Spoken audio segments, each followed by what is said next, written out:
This is Hidden Killers Live with Tony Brueski, Stacy Cole, and Todd Michaels. Here we go. It's Donna Doomsday, everyone. At least we'll see. I mean, anything can happen. It is a court. She is innocent until proven guilty. Closing arguments are about what we are going to start watching in just a few moments here on the program from the prosecution. Georgia's going to do her thing, and then Donna Doppelganger is going to do her thing, and then we'll see if Georgia comes back for another finish him moment or finish her a la Mortal Kombat. Before we go into it, anybody change their verdict yet of what they think how this is going to end at the end of the day once this goes to a jury later this afternoon? No, but I do want to point something out. So I try not to look at YouTube comments because sometimes people are brutal, but there's a lot of really smart people who are in our comments. And big shout out to them. A lot of people are saying, well, first of all, somebody was not so nice about it and said, hey, you guys are missing the mark. Wendy is the mastermind here. I don't know about that. Okay. I don't know. But she certainly was involved, though, right? I think so a bit. But I mean, obviously, again, no charges ever against Wendy. She's innocent. But let me say this. This is a little interesting. Read the tea leaves and what do they mean? Court transcripts. They typically, after a trial, they can take like weeks or months to reach the public ether where you can access them or request them or just get them, period. In a lot of trials, like the next day, you're like, I'd like that transcript. Well, put your name on the list and then we'll let you know in a couple months around Christmas when they're ready. Wendy's testimony in this trial from earlier this week, was it this week or last week when she testified?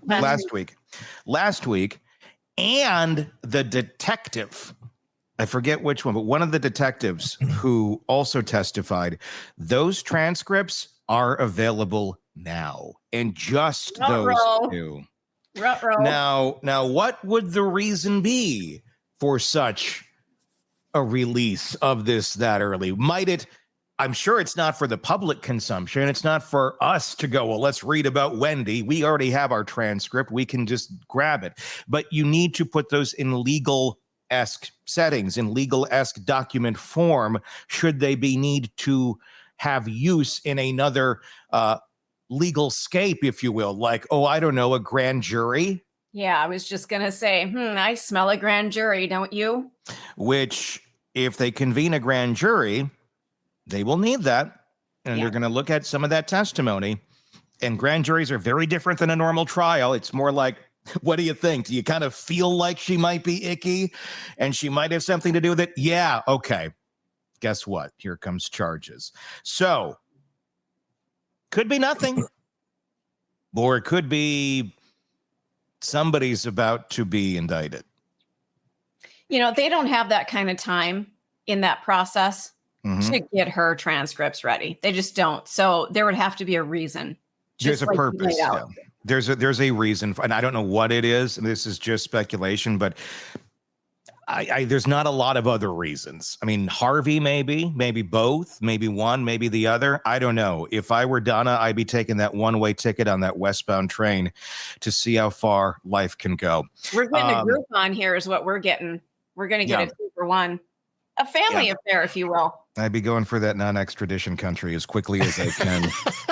What countries are those? I mean, we should see what life is like in Vietnam. Wendy, just go a little vacation. It's fall break. Go enjoy your time. That's all you're doing, right? I would imagine if Wendy tries to do that right now, and there are no restrictions or rules against anything because there's no charges against Wendy as of this moment, I would think that might be the fast track to get arrested. Yeah, absolutely. I think they're keeping an eye on Wendy. That's my gut. I don't know. Again, never been charged with anything. This is just my conjecture. If I were her, I'd be a bit concerned. Yeah, because the signs are showing that somebody is setting up the dominoes to be pushed over again. So, Tony, you had asked me what my thoughts were, and I kind of skirted the question. I didn't mean to, but I wanted to point out about our wonderful viewers and listeners. I think she's guilty. I think Mom Donna is guilty, but I think this is the first of it's like we're being invited to Thanksgiving to the Adelson family. We are going to be back. This isn't our only meal with the Adelsons. No, it's our second, it's our fourth time. This is a fourth trial. Yeah, it's like we're really getting to know this family. It feels comforting to me. It's like it's my family, by extension. We met the friends. We met McBonna and Sigfrido, and then meet Charlie over here, and now here's Mom, and you got Donna, and you got Wendy, and you got Harvey left. I wonder if Donna's finally getting the sense that she no longer has the control she always thought. And that's one of the reasons why she did not testify. Because when that notebook came out in the last couple of days, when Drina said, here's what she was telling me to say on the stand. I mean, to me, the prosecution just kind of pretty much blew that out of the water. I mean, they really did a good job of setting that up. And I just wonder if she went, maybe I don't have the touch anymore. It's all about control with her. And at the end of the day, how is she going to retain the most control? And if she realizes the writings on the wall for her, that she's going to be indicted, or that more than indicted, she'll be charged here or indicted on these charges and found guilty. It's not about winning or losing. It's still about control at the end. So she may have lost control of her freedoms, but what does she have control of? Where will she still have the most control of the kids? If she went on that stand and blew Wendy out of the water and Harvey out of the water, she'd have nobody on the outside that would be giving a shit about her. There's the one son, but you can bet he may be like, bye-bye. She needs Wendy on the outside. She needs somebody on the outside to help her because she knows she's going to be on the inside. So she can't get them all arrested right now. I mean, they'll do that themselves. They don't need her to help sink the boat. So interesting. I think it's a strategic move process on hers of, I could go up there, I could say this, I could sink them. Or she could accidentally sink them, which I think would be more likely to happen, is she's going to say something stupid that will then be incriminating unintentionally. But I think she knows her best bet is having a free Wendy on the outside. And at any given point in time, she can flip. She can say something for her own benefit. Once behind bars, she could make a deal. She could go, I'll give you Wendy for a reduced sentence, for a transfer to a better facility, all sorts of things. She's better to play that card then than now. I got to start making popcorn now so I have enough for this whole thing, Yeah. This shit ain't over. I mean, we're just at intermission, I think, right now of about what's going to be going down.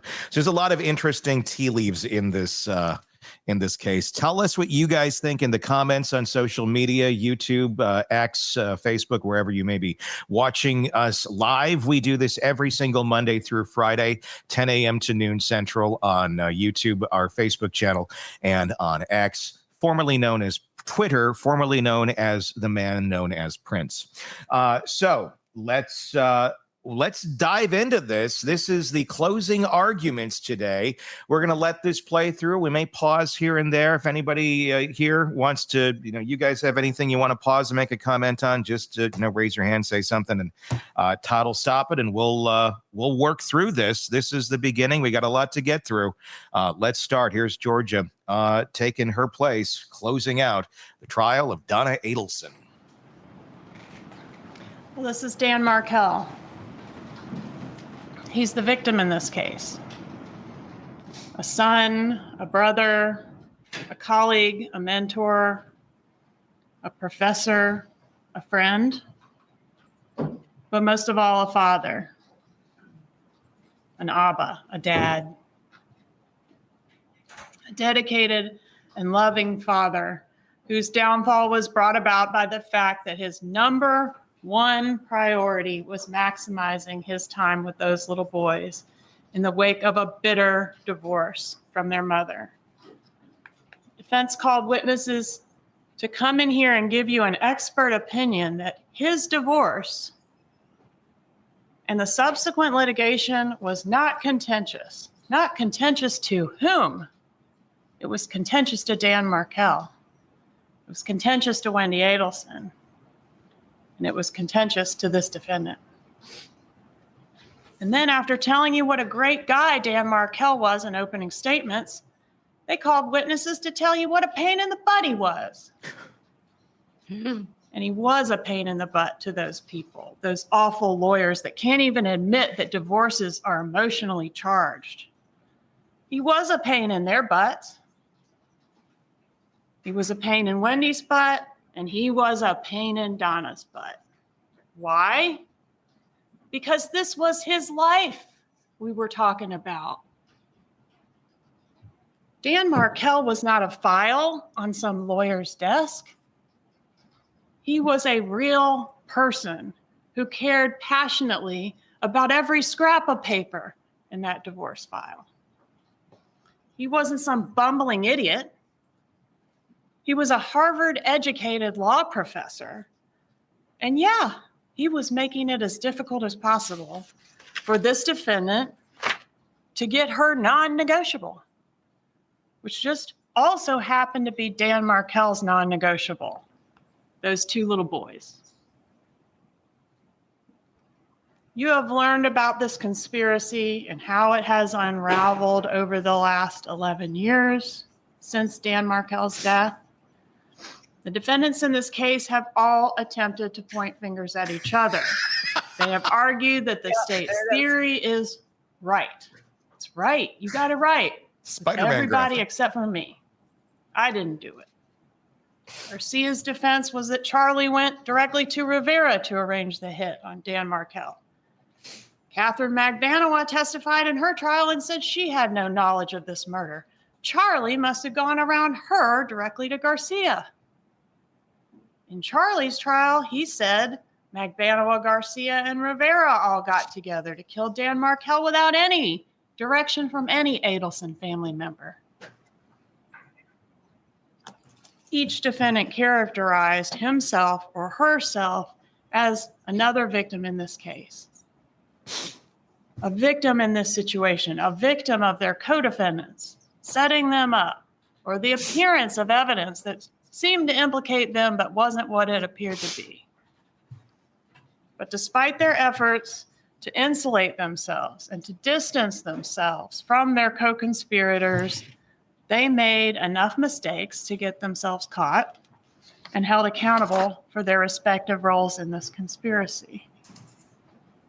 And today is Donna Adelson's turn. Despite their efforts to play victims, Dan Markel is still the only victim in this case. And the only thing he was guilty of was fighting like hell for those little boys. And he lost. He lost everything. This is what he looked like before this defendant conspired to hire a hitman to have him killed. And this is what he looked like after. The evidence has shown that on July 18th, 2014, this brilliant, accomplished, beloved man was gunned down in cold blood in his own garage. This horrific death ultimately set the police down two separate paths, following the two most promising leads that they had. The first lead was to chase down that Prius that, thank God, Mr. Geiger caught a glimpse of pulling out of the driveway that morning. And the second path was to ask, as we would with any murder investigation, who had a motive to want him dead? And within 1 hour of the shooting, well before Professor Markel had even been pronounced dead, this path was already pointing to the defendant when Wendy Adelson revealed to officers that her parents had more reason to dislike her ex than anyone else. And what offense had Mr. Markel committed against Donna Adelson and her family? Refusing to let his children be taken away from him? Objecting to her telling his kids that he's stupid? The evidence has shown that Donna Adelson was all about psychological warfare. And when all else failed, she was willing to do whatever it took to accomplish her non-negotiable, to get a win. In order for you to render a verdict of guilty, the state must prove to you beyond a reasonable doubt that these crimes were committed and that this defendant is the person who committed the crimes, or in this case, one of the persons who committed the crimes. It is undisputed that these crimes were committed. This was a first-degree murder. No doubt about that. But who did it? The only issue left is identification, or what we call ID. The defense told you in openings, motive doesn't really matter. Don't pay attention to all the motive. Don't pay attention to all the emails. But motive can be compelling proof of who done it. Identification. And thus, critical to your determination of the defendant as one of the persons that committed this crime. Despite some of the testimony that you heard, it is clear that the divorce between Wendy and Dan was contentious. Except the person who cared most about Wendy's divorce and relocation specifically wasn't Wendy. It was her mother. Charlie Adelson solicited Catherine McBanoa to kill Dan Markel, but why? Who solicited Charlie? Because Charlie didn't care about the Adelson family getting a win against Dan Markel. He didn't care about relocation. He didn't care about Wendy's divorce. He cared about go-karts and jet skis and pretty girls. But he also cared about getting things done for the number one woman in his life, and that was his mother. She managed Charlie's life for him, and in return, he solved problems for her. That pattern is seen throughout this case. He talks to Wendy on the defendant's behalf to get her to pull the plug on the Tallahassee house, to date Dave and invite him to Mother's Day, to pursue a medical malpractice job, even though that's not even her area of the law, and on and on and on. She micromanaged Wendy's life. Charlie knows how to manage Wendy in a way that Donna can't, or knows how to talk to her in a way that Donna can't. And Wendy needs their help, right? Because according to them, she doesn't even have enough of a brain in her head to run her own life without their help. Donna decides what's best for everyone, and if she runs into any problems making that happen, Charlie is her go-to guy to get it done. He is the problem solver. And what was the biggest problem that Donna Adelson had in 2014? Dan Markel. Wendy filed her petition for divorce on September 10th of 2012, and the defendant was right in the middle of it. In the fall of 2012, the defendant told her son, Rob Adelson, that she had been in Tallahassee for several months, renting a new place for Wendy. She used her own maiden name to do that, to disguise the identity of who was renting it, arranging for movers, moving money around, and getting things set up for Wendy to leave Dan. Then Wendy calls Dan Markel and delivers the news that she's leaving him. How does she do it? She tells him she and the boys are moving out of the marital home, and the defendant gleefully, that was Rob's word, reported to Rob, her son, that she and Wendy strategically planned to deliver that news to Mr. Markel so that he would get this bomb dropped on him right as he's about to take the stage to deliver this lecture. According to Mr. Markel, in one of his filings, quote, while the husband was away on a short business trip, the wife left the husband in the marital home, taking with her the children's furniture, clothing, toys, and whatever assets, both marital and non-marital, she desired. The evidence has shown that from the start, this defendant was very involved in managing Wendy's divorce. In October of 2012, defendant writes an email entitled, Things to Discuss at Your Mediation to Make Sure You Have in Writing for a Settlement, in which she refers to Wendy as a hostage and a prisoner in Tallahassee. That's what she believed. The email also includes the suggestion that Wendy pursue a restraining order against Dan Markel, that Wendy should go for 100% full custody of those two kids and relocation, and the threat of this conversion to Christianity. Quote, if he leaves you in Tallahassee, the children will not be attending Hebrew day school. That's not a threat, just a warning. A warning that her friend, Ms. Cunningham, on the stand dismissed. oh, that was just a foolish thing to say, right? But the characterization of these threats as, just something that was a one-off heat of passion thing has been completely destroyed by the evidence in this case because she repeats it. She plans it with a lot of specificity. Wendy even admitted that her mom was serious about planning a baptism for these kids to change their religion as a ruse to try to strong-arm Dan Markel into giving up those kids. This is an example of the defendant operating with the emotional subterfuge as described by her daughter, Wendy Adelson. Also remember how her son, Rob, described her. She has rigid and fixed ideas of what she wants. And as long as you comply, things are fine. But when you don't comply, things are not fine. Wendy even admitted that if Dan had relented and moved to South Florida, or at least allowed her to move there, they might have co-parented happily ever after. But Dan did not comply, so things were definitely not fine. The defendant ends this email with, quote, "We will help you in any way possible for you to come here." In October, this defendant drafted language for Wendy's petition to relocate, including allegations that Wendy had been upset about having to live in Tallahassee since 2005, and a mention of putting the boys in a Christian school and on a non-kosher diet. Again, that's not a threat, just a reality. And the suggestion that the boys live in South Florida with Wendy and Dan just fly back and forth to see his kids. He can just come see them every other weekend by airplane.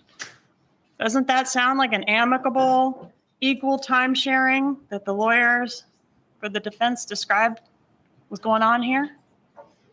Wendy's lawyer says she had no knowledge of Wendy's mom being involved in her divorce, but the evidence shows she absolutely was.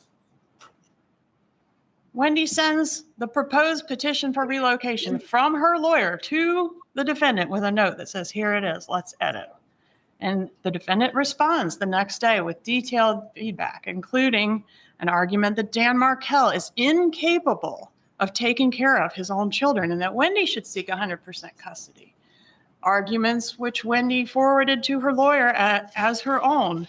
And upon receiving the lawyer's answer, she sends the lawyer's answer back to the defendant. That's in evidence. Defendant's thoughts about Wendy's earning potential and her work environment in Tallahassee. Arguments about she'd be better off with this other job that's higher paying in Miami.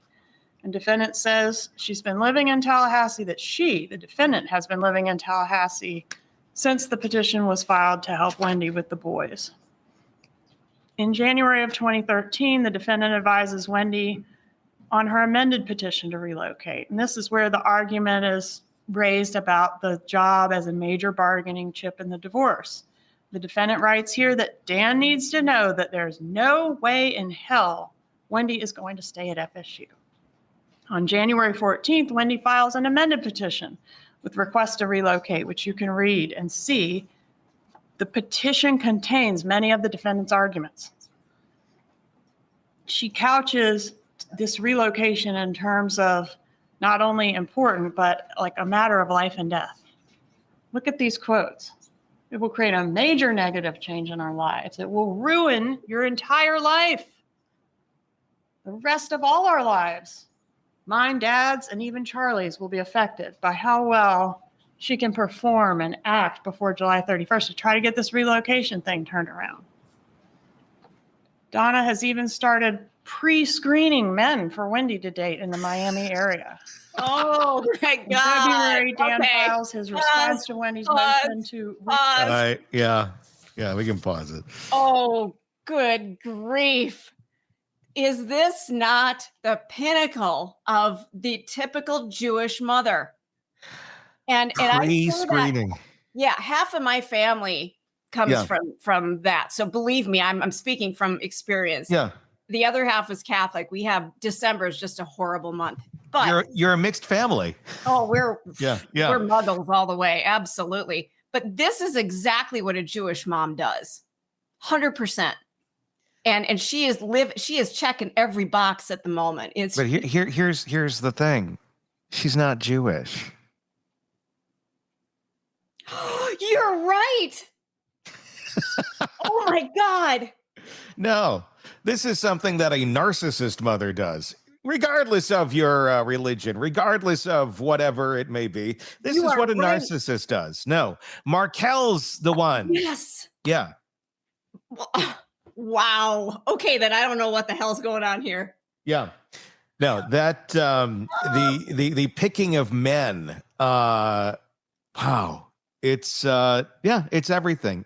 Wendy, Donna is in everything in her life. It's very fascinating just watching her her reactions to all this. I feel like I need to pick myself up off the floor. For this whole time I was sitting here thinking, oh my God, she fits the profile. No. She's not. Let's continue on. Please. Oh. Skype agreement, and she was violating it, and he was furious about it. This email was forwarded. I need to find the spot that we were at. Stand by. Okay. To react to relocation being denied and Wendy's inclination to give up on the matter, including everyone has a price. Now is the time to start. You said this divorce is not about winning and losing, and it's not a competition. You've already lost relocation according to the legal system. Well, it is about winning and losing. We're trying to get a win. You deserve it. You deserve so much more than a life without family, teaching in Tallahassee. Life is tough. If you don't stand up and take a chance, you don't stand a chance. Please, Wendy, do your part and stand up to him. Make an effort to do this so that our group offer will stand a better chance of being accepted. Don't let this temporary move to Tallahassee ruin your entire life. Fight for yourself, Wendy. We'll be there to help you. Just don't tell us that what you need to do is move forward with a sense of peace. Can't have that, can we? That's giving up. Giving up on relocation was not an option for Donna Adelson. Neither was losing. Throughout the trial, the defense tried to distance themselves from these emails. One of the ways they did that was by trying to put them off on Harvey. They pointed out, hey, this is a joint email account. One of these is signed mom and dad. And there's a few that are signed mom and dad, but it's clear that the defendant is the author of these emails and that she's the one driving the bus on this relocation effort. And during the presentation, we highlight all the dad and I language, all the indications in there that Donna is the author as opposed to Harvey being the author. According to her own daughter, Wendy, she's the dominant force in that household. And according to her son, Rob, she is a controlling person as opposed to the more passive, go with the flow type of personality that the dad, Harvey, has. In opening, the defense attorney told you that this defendant was a normal person, and you don't have to decide she's not a normal person. You're the judge of the facts, right? Was a crime committed? Is this the person that committed the crime? But in this email, she suggests that dressing her Jewish grandchildren up in Hitler youth uniforms would be acceptable. That would accomplish her goals. The ends justify the means for her, people. That is illustrated here, and it sums up this entire case. The defendant wanted this done because that was the only way left to get a win. If he had submitted, if he'd let her take those kids, he'd be alive. If he'd moved to South Florida himself, he'd be alive. But he would not submit. She could not get that win. He was a huge problem, and she made it Charlie's problem. To Charlie, who liked the idea of being a tough guy, who had connections to people on the wrong side of the tracks, the price of Dan Markel's life was worth the reward of pleasing his mother and easing her diarrhea and getting her to finally shut up about Wendy's divorce. Oh, God, that was good. In the mind of this defendant, all their lives depended on the success of this relocation effort. She tells you as much herself in these emails. Listen to her. And as such, any and all means were justified. Because not everything one has to do in life is comfortable or easy. Sometimes it's ridiculously hard. This is what passes for normal in this family. I said the defendant made Wendy's divorce Charlie's problem, and the evidence shows that the defendant did keep Charlie in the loop every step of the way. Here's a July 10th email that states, just to catch you up on what's happening with Wendy, and discusses who should be involved in the bribe that the family wants to offer to Dan Markel. On July 19th, the defendant requests and Wendy sends her copies of the motions, responses, orders, and transcripts from her divorce so far. That same day, Dan Markel makes a settlement offer that this defendant encourages Wendy to reject, saying the answer is no to all of this. Please, Wendy, we've been with you from day one. Do not accept or sign anything without the two of us reviewing and discussing all of this with you. Screwing him financially is what will aggravate him. But ultimately, a settlement is reached. Y'all have heard about this date, July 31st, 2013. But contrary to what the defense has told you, the fighting did continue. On October 12th of 2013, 3 months after the divorce was final, the defendant forwards an email to Charlie Adelson, which Dan Markel had sent Wendy. And the defendant adds the note, "This is what this fucker is sending your sister on a regular basis. He is absolutely crazy. Impossible." Does it sound like everything was over? This was the amicable divorce over? Not contentious at all, right?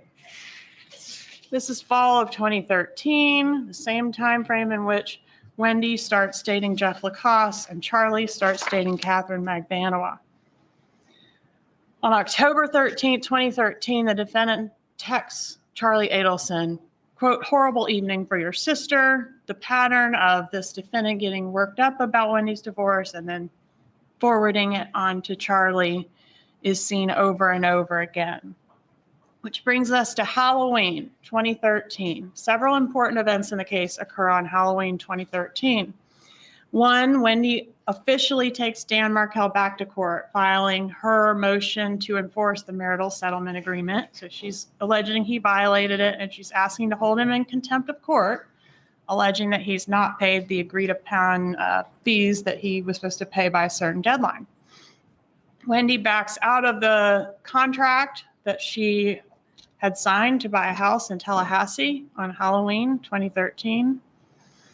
Charlie later brags to the defendant that he talked Wendy out of buying the house, and the defendant calls him a miracle worker for having convinced Wendy not to buy the house in Tallahassee.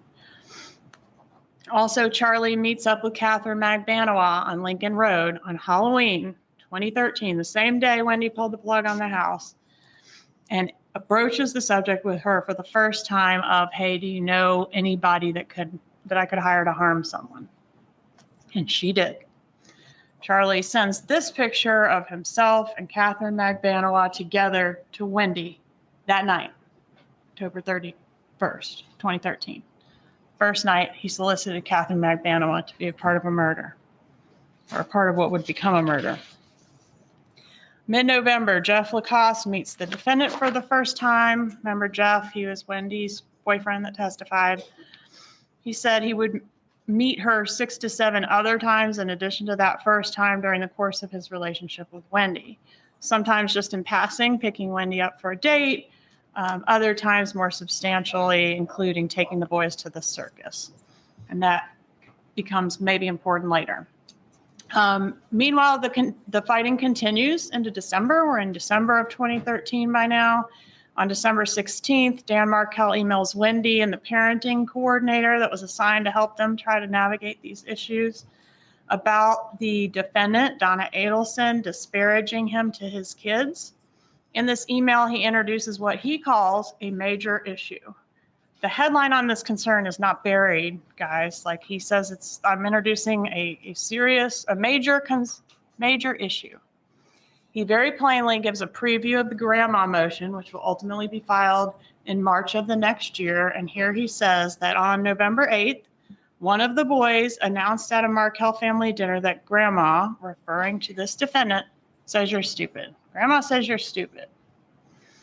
Then the following Monday, on November 11th, when Dan Markel was buckling the boys in at the park, They both tell him that grandma says you're stupid. When asked why, they say because you're trying to take her sunshines away from her. When asked who are her sunshines, the boys answer they are her sunshines. Then again on November 30th, while playing with the older child, that child repeated the statements to Dan Markel, grandma says you're stupid. And again, when asked why, the child repeated that the defendant said that Dan Markel was stupid because he was trying to take grandma's sunshines away from her. Markel implores Wendy to address the situation as he would like to avoid a hearing in which his kids are going to be primary witnesses against their grandmother. He assures her that he will, though, if necessary, seek judicial relief that prevents contact between the children and their grandmother. This lawyer that testified said, oh, that wasn't going to work. Well, he didn't think so. Oh, well, that's no big deal. I've seen much worse than that in my career. Well, yeah. Dan Markel hadn't seen much worse than that. Dan Markel had a big problem with grandma saying he was stupid, and he wanted to take it up and address it with the judge if necessary. Dan Markel emphasizes that this is a matter he takes very seriously and says that the defendant's actions could lead to the termination of Wendy's parental rights. Is that true or not? Doesn't matter. He thought it was true. He threatened it. And those are fighting words. Going to terminate your parental rights? Wendy forwards the email to the defendant the next day, December 17th. And what's the response? Wow. That's a response we see from the defendant quite a bit. She's usually more verbose. That's true. But why is the defense working so hard to say that their client didn't see this email and didn't know about these allegations? I mean, isn't it clear that Wendy is sharing all the issues relating to her divorce with her mother? Wendy communicated with her mother on all these filings, and this one pertained directly to her mother. Of course they discussed it. Are you really to conclude that nobody was fighting anymore prior to Dan Markel's murder when the evidence leads you to conclude the exact opposite? This was a pressure cooker, and it was being turned up hotter and hotter with each passing day. Not only is this a situation that's escalating between the actual parties to the litigation, but now the defendant has moved from working behind the scenes, helping Wendy with the divorce, to actually being the subject of the pleadings that are before the court. There was supposed to be a hearing on that issue. One thing Dan Markel wrote in this email is, quote, I fear that the children's best interests are not being pursued so much as what grandma wants. If he only knew how legitimate that fear really was. Those weren't just some ugly, foul words thrown around in the heat of the moment, folks. They continued well past the finalization of the divorce. Here on January 10th, 2014, so now we're into the year where Dan Markel is killed. 6 months after the divorce is final, defendant says of Dan Markel, wow, is he on drugs? Is he also going to pay $70K plus the legal fees and interest that bastard owes you? So the bad blood is going strong here 6 months before the murder. And the divorce wasn't really final anyway, in the sense that we're continuing to have pleadings get filed back and forth. In February of 2014, Dan Markel emails Wendy threatening to file motions, exposing her for what he said was hiding assets, $200,000 worth of assets from the court, and giving false testimony under oath. And also to accuse her attorney of misconduct. Her lawyer, witnesses say none of that's a big deal, none of that was going to be successful, but he thought it was going to be successful. To him, it's a lot of money. To him, it's a big deal. The next day, on February 15th, 2014, we see a text from the defendant to Charlie. Wendy's totally stressed out. Yesterday was a rough one. She will probably have to go through another depot. Outrageous. Rob Adelson testified that his mother told him they were, quote, depoting Wendy to death. But then their expert witness got up there and said Wendy was never deposed. I guess they didn't provide her with that information or any of these emails or text messages post July 31st, because this thing was not over on July 31st. In this text, defendant accuses Dan Markel of stalking Wendy, and Charlie agrees. The defendant tells Charlie to keep the conversation with Wendy light and don't bring up the divorce drama, which kind of implies there was divorce drama going on.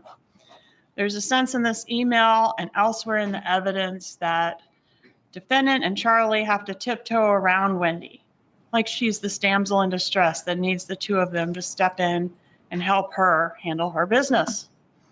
On February 17th, 2024, defendant again reports to Charlie how Wendy's hearing went, talks about how there are plans to seek to have Dan Markel forced to submit to psychological testing. Here, defendant is 7 months after the divorce and just 5 months before the murder, responding to Dan Markel's filing a request to produce. And she says, it's time to give it to him. Let's aggravate him the way he's trying to aggravate you. And what can your attorney do to be proactive to give him some grief? Can't you meet with her and work out a plan of attack? Something has to be done with this asshole. This is 5 months before the murder. Here, defendant texts Charlie about Wendy yet again. If you speak to Wendy today, tread lightly. Don't ask questions about the depot, her lawyer, etc.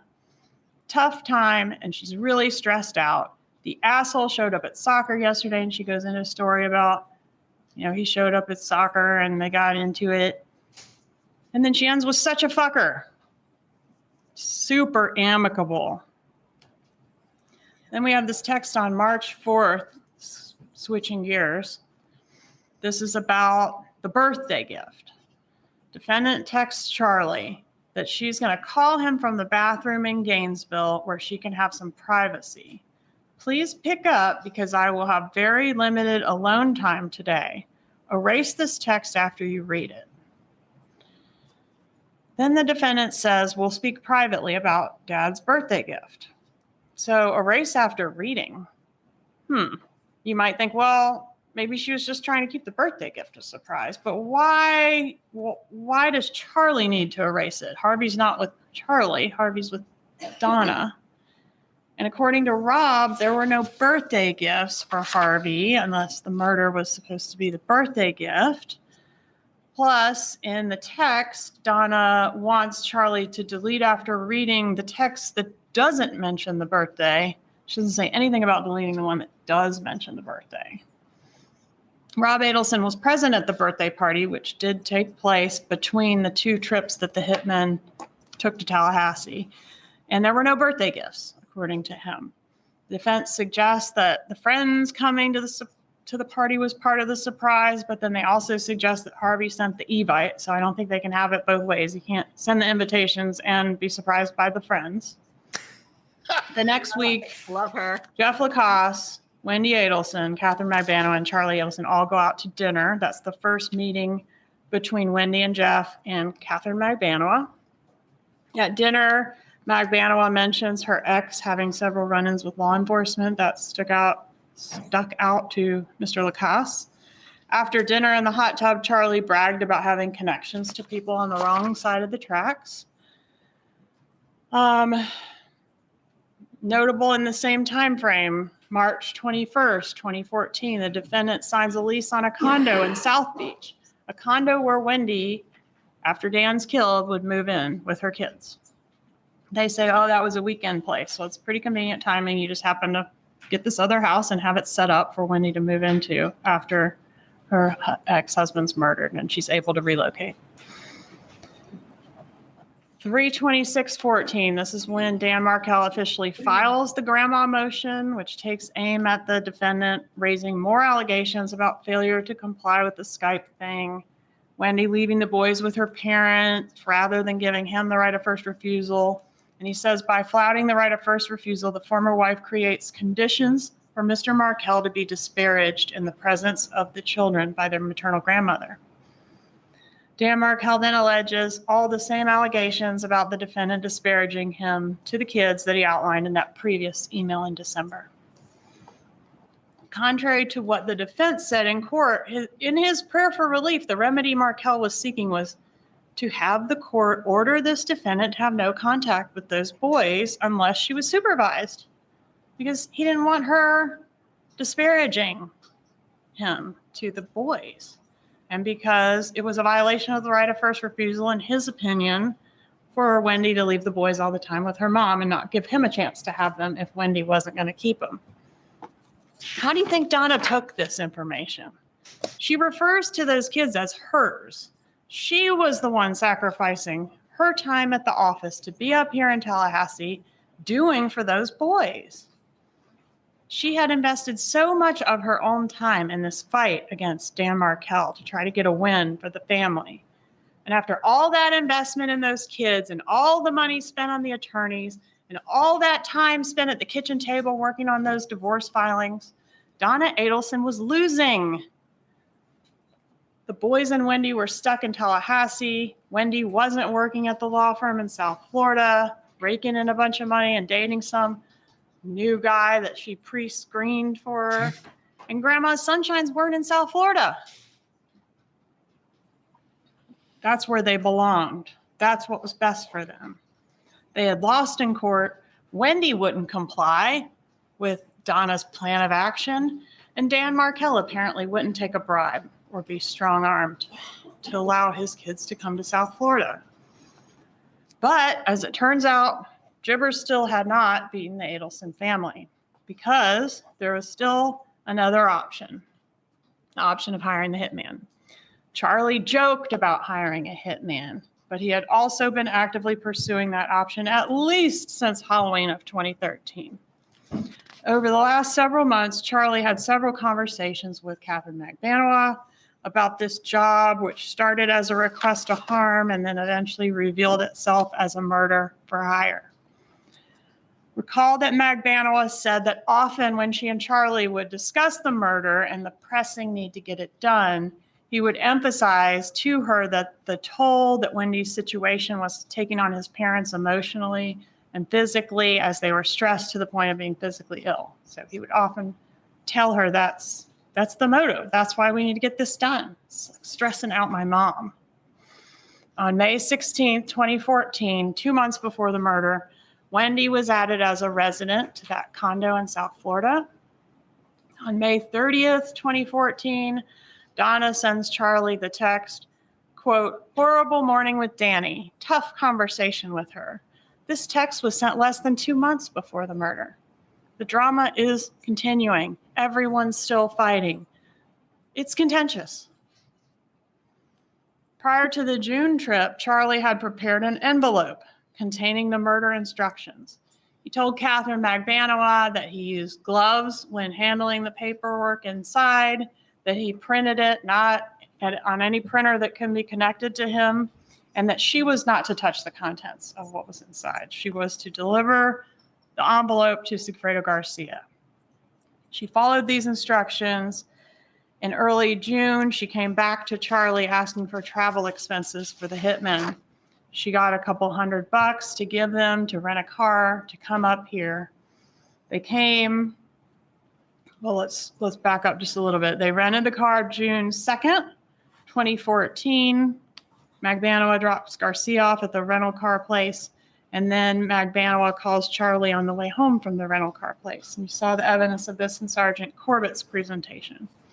Charlie immediately calls Donna on the landline after hanging up with McBanoa. How do we know that he talked to his mother and not his dad, since it was the landline? Well, because a few minutes after that call, he talks to Dad on his cell. So probably didn't talk to Dad on the landline, and then a few minutes later talked to him on the cell. Garcia and Rivera traveled to Tallahassee. This is June 4th, 2014. Rivera notes that Garcia is in possession of a piece of paper. The paper has a photo on it and some information. This information allowed them to locate and follow Dan Markel's vehicle, a black Honda Accord with the tag number 534YBM. Information that the defendant had written in her 2014 planner. Wendy and Jeff Lacoste have their coffee date at which she cancels their planned trip to California on July 11th through the 17th. She offers no real explanation for why she's canceling, except to say that she's real worried about being able to pick up the boys on the 18th. The 18th, of course, ends up being the day that Dan Markel is killed. Later that night, Jeff Lacoste goes to Wendy's, and she's a nervous wreck. She won't tell him what's wrong, but her stomach's upset, and he goes and gets her Pepto-Bismol. The killers are in town when that happens. The hitmen spend a day and a half following Dan Markel around Tallahassee. Here they are near the park there by his residence. They scope out his residence, and although Rivera had already purchased the murder weapon, a revolver that he got on the streets for the express purpose of killing Dan Markel, they lost him, or he was with the kids, or for whatever reason, they did not get the job completed on the June trip. After the hitmen failed to get the job done, Charlie tells Donna on June 7th of 2014 that he's still working on Dad's birthday present. And she says, "I know you'll come through." Sometime around June 11th, Jeff Lacoste went over to Wendy's residence and observed her living room TV to have some impact damage. This was the same TV that Charlie got Wendy as a divorce present because it was cheaper than hiring a hitman. The location and damage to the set did not appear consistent with something the kids could have caused, at least to Jeff. Note that this is over a month before the murder that Jeff observes this damage, so it was hung out there for a while. June 13th, the defendant has a note in her calendar to consider canceling Harvey's birthday party if that's what he wants to do. Now, this is between the June and July trips, that there's a note to herself to talk to Harvey about whether or not he wants to cancel the party. Rob Adelson testified that there was no illness or anything going on in the family that he knew of that would potentially result in the canceling of Dad's party. This note may be contemplating that if the murder had happened on the June trip, that Harvey might decide it's not appropriate to go through with the party and we need to cancel these invitations. Wendy took a photo with Catherine Magbanua on the beach 2 days after that note to self in the planner. Here she is in front of the South Beach condo, pictured with Catherine Magbanua. That photo was taken June 15th of 2014. Wendy sends Rob a text with a picture of her and Jeff Lacoste. This is June 28th of 2014. She includes a request to her brother Rob not to tell her parents about her relationship with Jeff. This suggestion of a secret boyfriend later prompted Rob to suggest Jeff as a potential suspect to the FBI, a secret boyfriend. This was also a little odd that she sent this because Wendy never talked to Rob about her boyfriends, and also because Jeff had already met her parents several times. June 30th of 2014, the defendant comes and gets Wendy and the boys from Tallahassee to take them down to Miami. Remember how she doesn't let Wendy drive with the boys to Miami. She rents a car and comes here and picks them up and drives them to Miami herself. And I think Harvey comes with her. Wendy was to be in South Florida for 2 weeks. In the time between the June and the July trip, Charlie begins to put more pressure on Catherine Magbanua to get the murder done. On several occasions when he and Magbanua were discussing the murder, Charlie would step out of the room to call his mother and then return and advise her that the murder needed to get done as soon as possible because his parents were so stressed and worried about Wendy's situation. Charlie painted Dan Markel as an awful person to Catherine Magbanua. He was making Wendy's life hell. He was stressing out her parents. Katie knew somebody who could get this thing done, and he wanted it done. Magbanua understood that the murder was needed urgently to relieve the stress on Charlie's mother. July 1st, 2014, we have a single call from Garcia to Harvey Adelson. This call did not connect. Appears like it went to voicemail. And we would later learn from Magbanua that this was after an incident in which her two love interests, Charlie Adelson and Sigfredo Garcia, had a little bit of a run-in. Garcia was angry and jealous about Magbanua dating Charlie and tried to confront Charlie. After this attempted confrontation, it's believed that Garcia was trying to call Charlie, but ended up getting Harvey. And that was that one hang-up call, but it ended up being important because it showed up on the tower dump, Garcia's number, and then when we cross-referenced it with all the Adelson numbers, that was the first match that gave us Sigfredo Garcia's name. We would later learn that the real connection between the Adelsons and the killers was Catherine Magbanua and her relationship with Charlie Adelson.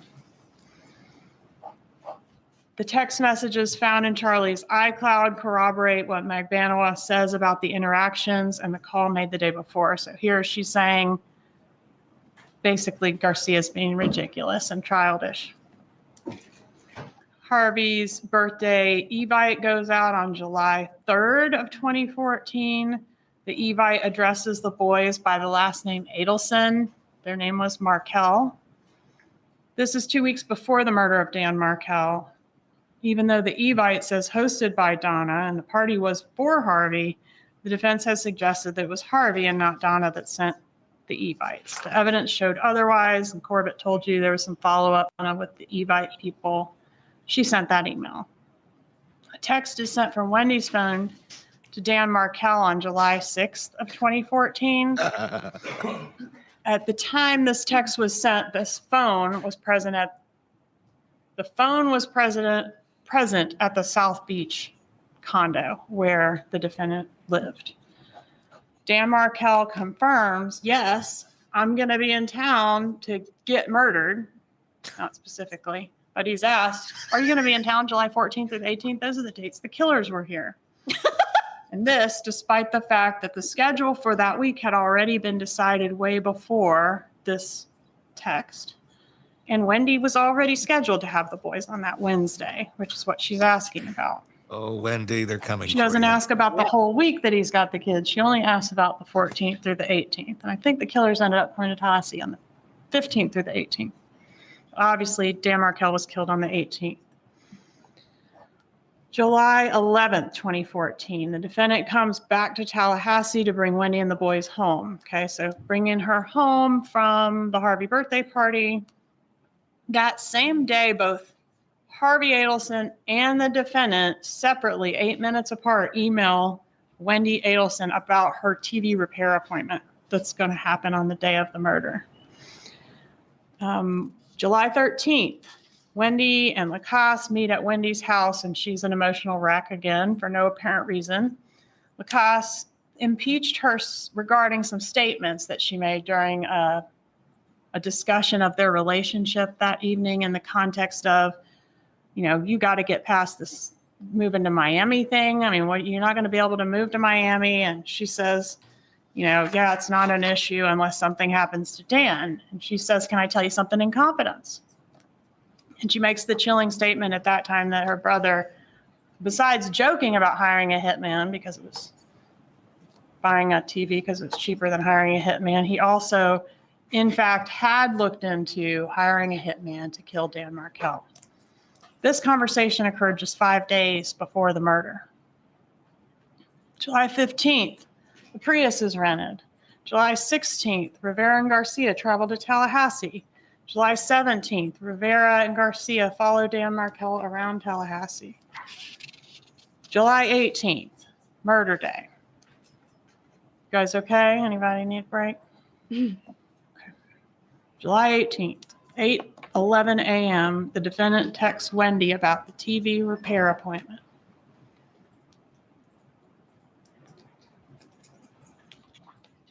The TV repair appointment was planned for between 8 a.m. and noon that day.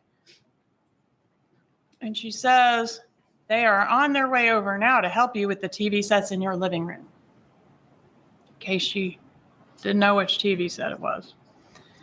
This is the TV that Charlie bought as a divorce present because it's cheaper than hiring a hitman.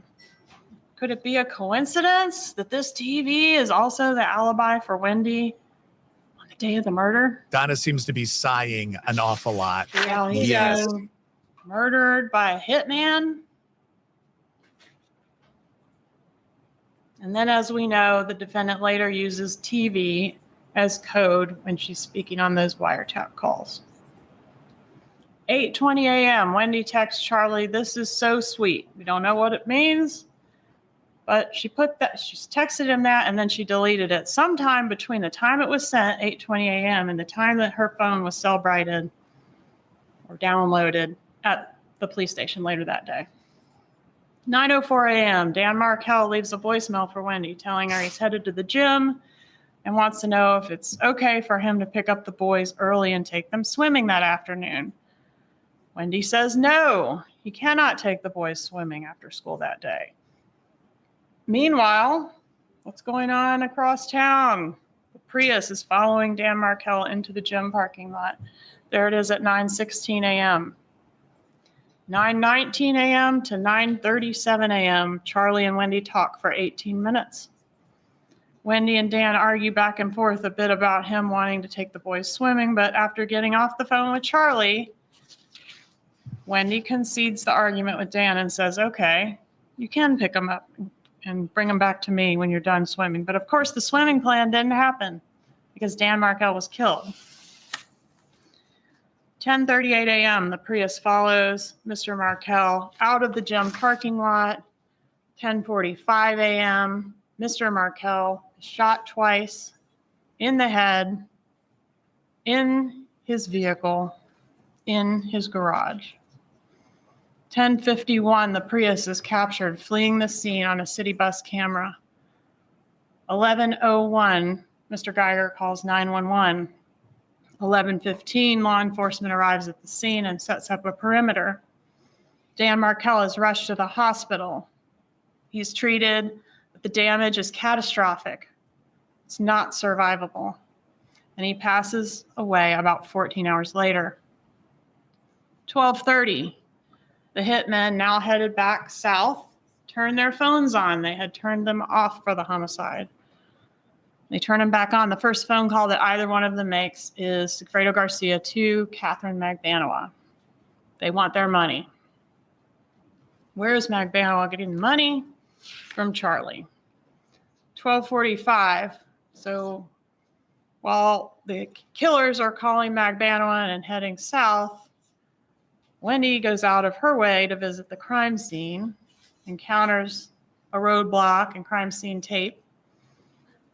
Per the officer at the roadblock, she would have been able to clearly see the police activity at her former residence. The residence where her children currently lived half the time and where they woke up that morning. Yet she abruptly turns around and leaves. She does not make contact with the officer to ask what's going on. She does not call the police to inquire. She does not call Dan Markel to say, "Are you okay? There's a bunch of cops at the house." She does not call the daycare to make sure her children arrive that morning and are okay. Instead, she proceeds to the ABC Liquors, purchases her bullet bourbon at 12:49. Good choice. She's later approached by law enforcement at lunch and gives a law enforcement interview in which she says, "My parents have more reason to dislike Danny than almost anyone else." This echoes Rob Adelson's testimony that his mother hated Dan Markel at the time of his murder. I might get some of that and toast it And even later. from the periphery, it was known So what I like to Ryan bullet rye. That's what I Fitzpatrick get. as Charlie's friend that his mother did not like Dan Markel. In her law enforcement interview, Wendy suggests her mother as someone who is very angry at Dan Markel. She suggests Charlie when asked if someone might do this on her behalf. She calls her mom, and the defense has put that call into evidence. 7:04 p.m., she tells her mom that there's been a shooting, and afterwards, Wendy expresses relief that they sounded surprised. 8:59, defendant arrives at Charlie's with the murder money. How do we know she went there and that they aren't just old people that drive really slow? Well, there's a text message outside your house I love Georgia. I guess we're going to find out what that means, but I guess it's not going to be outside your house. And he says 10 men. Guess we're going to find out what that means, but apparently it doesn't mean I'll be there in 10 minutes and meet you there and get the money. About 10 o'clock, Catherine Magbanua joins Charlie at the house. Here they are making plans for that meeting. Next slide, please. Charlie answers the door with a gun in his hand. He's extremely amped up. He tells Magbanua, my parents just left. They both end up taking Xanax and sleeping over there for the night. The next morning, July 19th, 2014. So this is early morning hours, 1:25 a.m. I think we need the next slide. Yeah, 1:25 a.m. Donna and Harvey arrive at their Orlando hotel. In the morning, Charlie puts the money in Catherine Magbanua's trunk. She's seen at 9:33 a.m. approximately, heading south toward Rivera's house, where she's going to meet up ultimately with Rivera and Garcia and give them the money. Garcia takes the money out of the trunk where Charlie Adelson put it and divides it up between the three of them. Magbanua says she did not count her cut, but we know she put some of it in the bank, creating the largest monthly cash spike of any of the records we examined for her bank. This cash spike also occurs at a time when Magbanua was not employed. Rivera says his understanding was the job paid $100,000 total to be split between the three, and that the cut that he received was roughly a third of that at $35,000. We don't know the amount of Garcia's cut, but we know he got at least enough to buy a car and a motorcycle.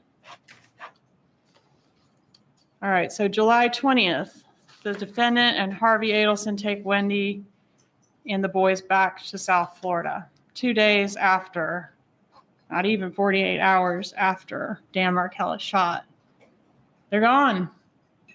Relocation granted. On the way, Wendy receives a call from Detective Isom. She tells him that the call's breaking up, and she hangs up, afterwards referring him to her lawyer. Catherine Magbanua that day, or thereabouts, opens her Ziploc bag of money and finds her cut to be $100 bills stapled together in $1,000 stacks. How we know Charlie keeps his money. Staples. She also notes that her cut is damp and moldy.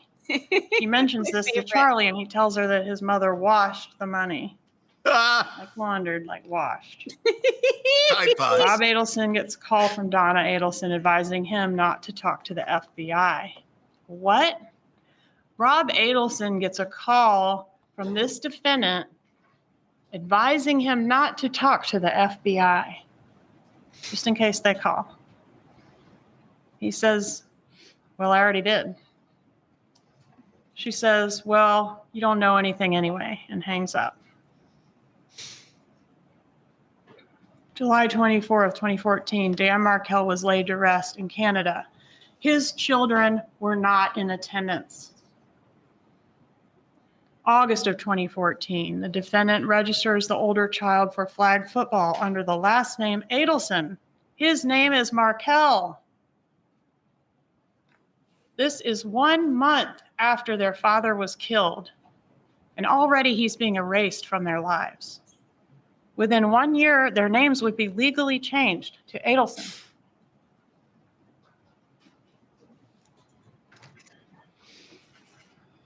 (9/12/14).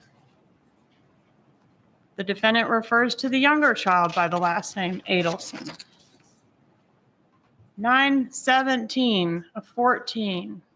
The first check is written to Catherine Magbanua, signed by this defendant. This is the murder money. Jesus, it's like a regular, it's not a stamp either. Even it's though just Charlie has signing authority on this account, not even he a could write business these check. checks. He chooses to connect his elderly mother to a murder payment. If she wasn't involved, there is no reason in the world why she would write these checks. The defense said in opening that Charlie told Donna to write the checks because it was his business. But half of these checks were written after the business was sold back to Harvey on October 2nd, 2015. Regardless of who owned the business. Uh-oh.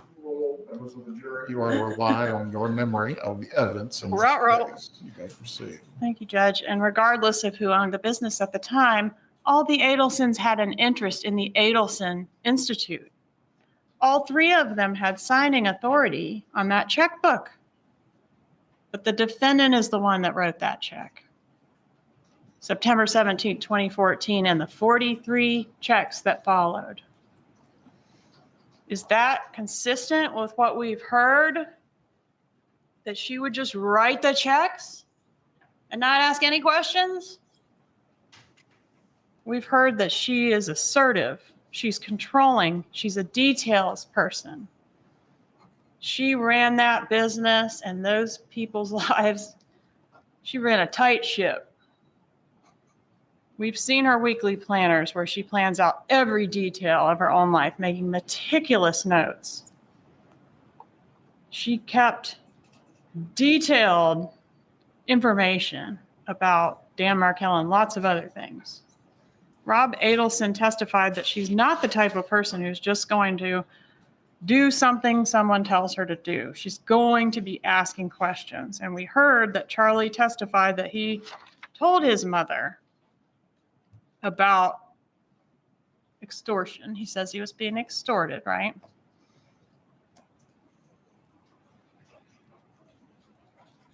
All right, let's fast forward to October of 2015.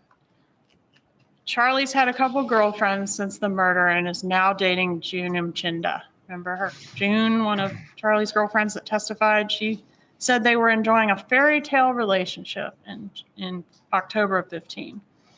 During her relationship with Charlie, June observes that Charlie packages his money in an unusual way. $100 bills stapled into $1,000 stacks. June also observes the defendant to be in control of the family and super involved with the grandchildren. However, she found it odd that nobody in the family seemed curious about who killed Dan Markel, nor did they seem upset about the murder. Rob Adelson also noted a complete lack of curiosity on the part of his mother about this murder in the family. When he asked what the defendant thought happened to Danny, she said, quote, "I don't know and I don't care. It doesn't concern me." As someone who liked details and who always stayed on top of everything, her total lack of interest in who killed her former son-in-law, her grandchildren's father, is totally out of character. From July of 14 to April of 16, Donna Adelson got everything she wanted. Wendy and the kids were in South Florida where she could drop them off and pick them up, manage their schoolwork, their tennis, their piano lessons, and have her sunshines with her every day.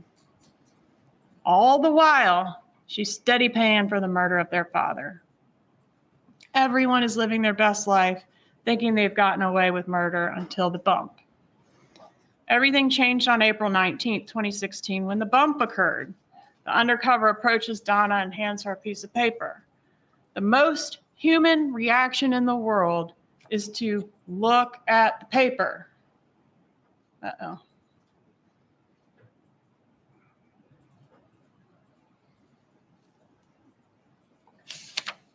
I think we got one more. There we go. The defense told you in opening that this defendant is a normal person just like you and me.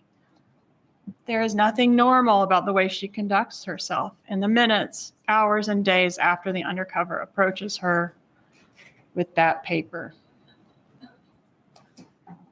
The bump and the wire were designed to expose the co-conspirators and their roles in this conspiracy, and it did. Here, we're just 10 minutes later. There's only one thing a normal person would do if approached on the street by a stranger who appears to be threatening harm to them in some way. A normal, or maybe I should say an innocent person would, 1, look at the paper. She didn't do that. 2, get to safety. Get help, contact law enforcement or your husband or somebody that's going to come help you. Get somewhere safe. What you would not do is lead the bad guy right to the grandchildren. The last thing a normal, innocent person would do is go get her little grandchildren and walk right back down the same block with them where this stranger just approached her. But that is exactly what she does. Then she gets on the phone with Charlie and says absolutely nothing about Dan Markel. His picture's on the paper. What she does say on the wire, which by the way is direct evidence. I know y'all like that. Some direct evidence. When Charlie asked Donna on State's 99 call A,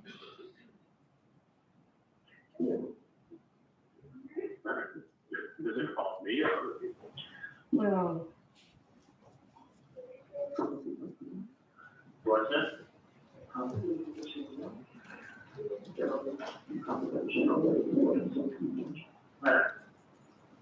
does it involve me or other people? Well, probably both of us. That is direct evidence. If anyone in that jury room wants to acquit her, make them tell you how that is not a confession. In call B, Charlie calls back because he can't stand it. And he asks his mother, will you send me a picture of the bump flyer? Yeah, let me see this. You want to take a picture of the letter and send people something again?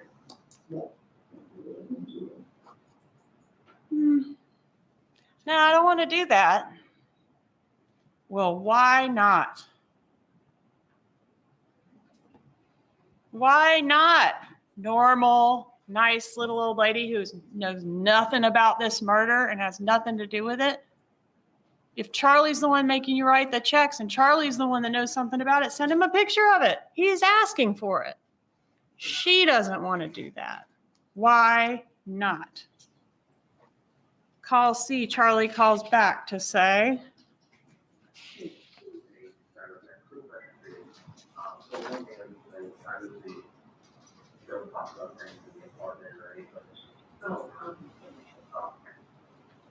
don't talk about things in the apartment. Oh, obviously. Obviously, we can't talk about things in the apartment. What's obvious?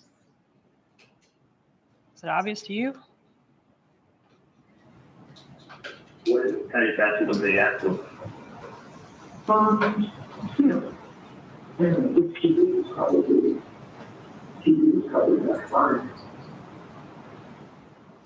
This TV was probably about 5. She's the original code talker. This TV, and look what he says. Well, they asked you for $5,000. He decodes it. He's not the one talking in code. He's decoding it and saying what he's picking up what she's putting down. There's no TV mentioned by the undercover operative that approached Donna Adelson on the street. A couple big takeaways for you, please. Innocent people do not talk in code. Second big takeaway, TV is code for the murder throughout this case. You got Charlie's joke, Wendy's chilling statement to Jeff Lacasse, the alibi of the TV, and now here we've got this TV again. A TV that's the alibi for Wendy. It sat broken for over a month so that a repairman could come out to be her alibi on the morning of the murder, an appointment that her parents set up for her, which was pointless because the TV was smashed and, of course, could not be repaired. Then she claimed she had an 18-minute phone call with Charlie about the fact that a smashed TV can't be fixed before she got in her car and went to the crime scene, where she did not get out of her car or make any phone calls or make any inquiries about what was going on at the house where her kids lived.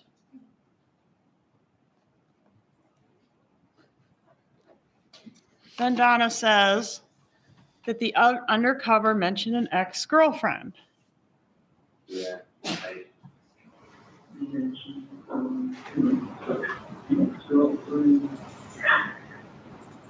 whereby, without knowing which ex-girlfriend, Charlie calls not his most recent ex-girlfriend, not the one before that.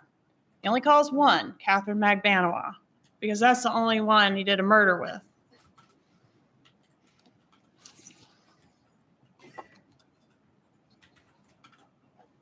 Because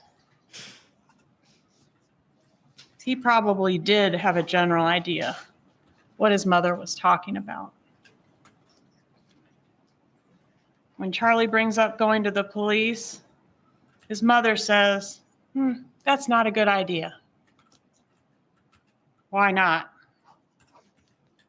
Then instead of notifying the police, Charlie and the defendant leave the safety of her very secure building and meet at a marina just 300 yards from where she was approached by the undercover. They were observed speaking very intensely to each other in low tones. After that meeting, Charlie goes to Dolce Vita.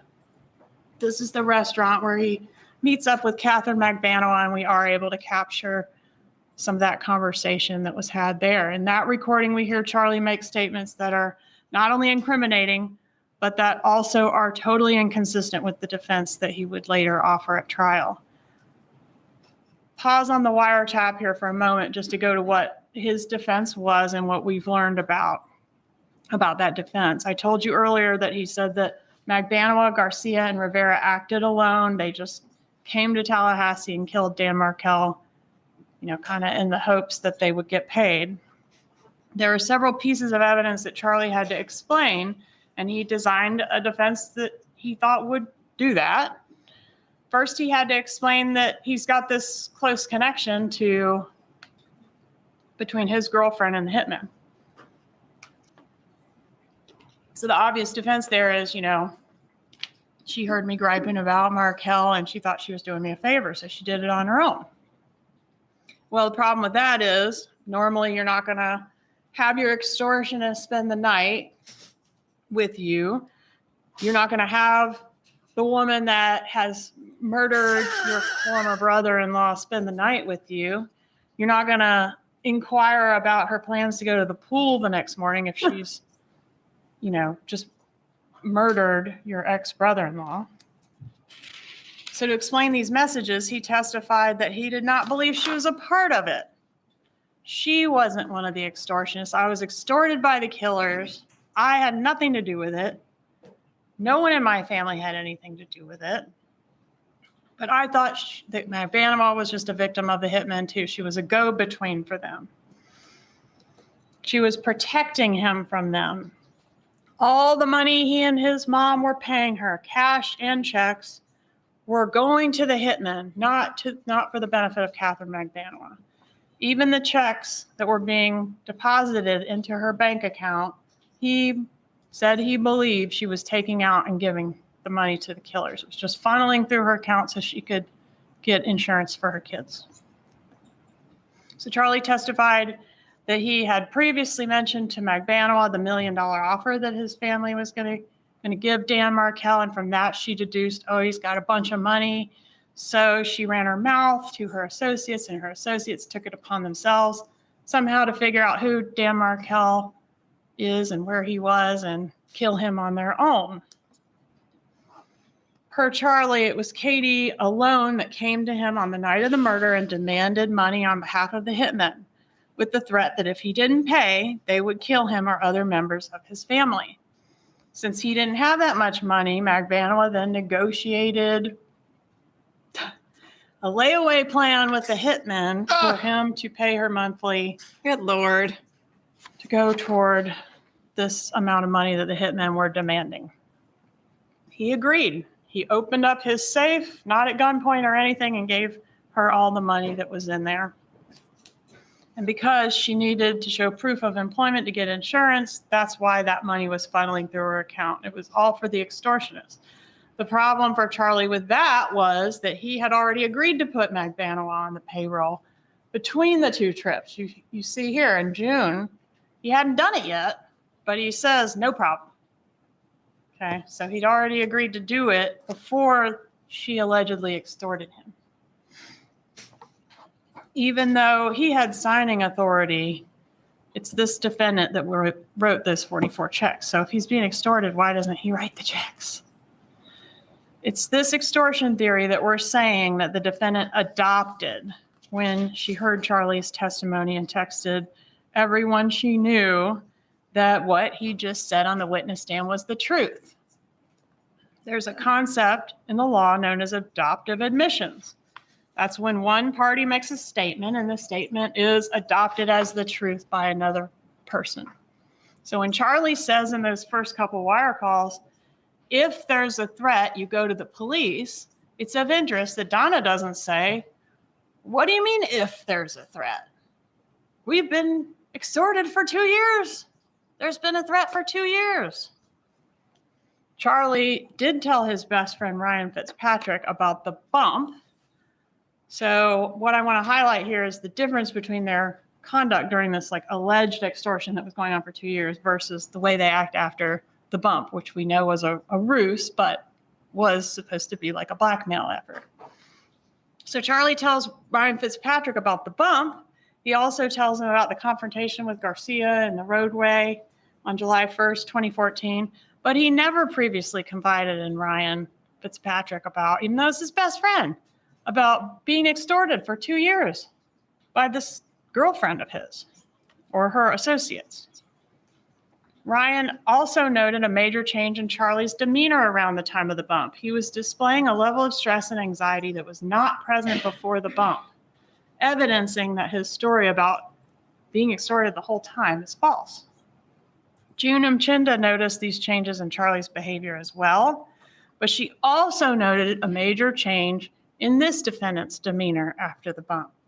Although she didn't know about the bump, around this time she observed the defendant to be a mess. She had a swollen face, was crying, and said she was on painkillers for stress.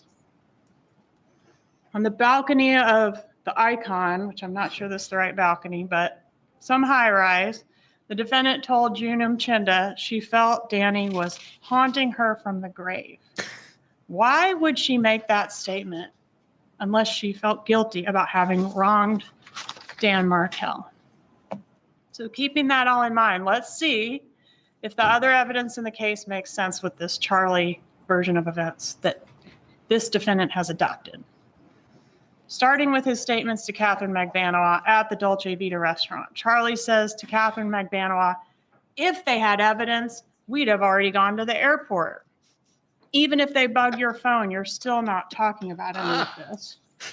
Like his mother, Charlie emphasizes that the co-conspirators should not talk about what they know on the phone. The cops would only bug your phone to get information about the murder, right? I mean, why are we not talking on the phone if we had nothing to do with it? Why are we not talking on the phone if we're being extorted and we're the victims here? Why are we not reporting it to the police if we're being extorted and we're the victims here? If the cops are listening, we're not reporting it to the cops because we're afraid they'll come kill us if we do that. Well, talk about it on the phone. If they're listening, they'll hear and they'll know you're being extorted, but they don't do that because it's bull. Discussion about how he's going to start arming himself. So Charlie says at Dolce Vita, I'm going to start, I don't remember his words exactly, but he's going to start carrying a gun and he's prepared to shoot. And he goes through a scenario where, you know, he might have to kill somebody in his driveway and the cops will not ask any questions because he's a dentist. If he's been an extortion victim for 2 years, why is he just now starting to carry a gun? And then he says, if somebody comes up to me asking for money in my house, he's going to shoot them. This is the same guy that's been like too paralyzed by fear over the last 2 years to report his victimization to the police or to anyone. This is a guy of considerable resources that could, I don't know, get some muscle or some help or some something.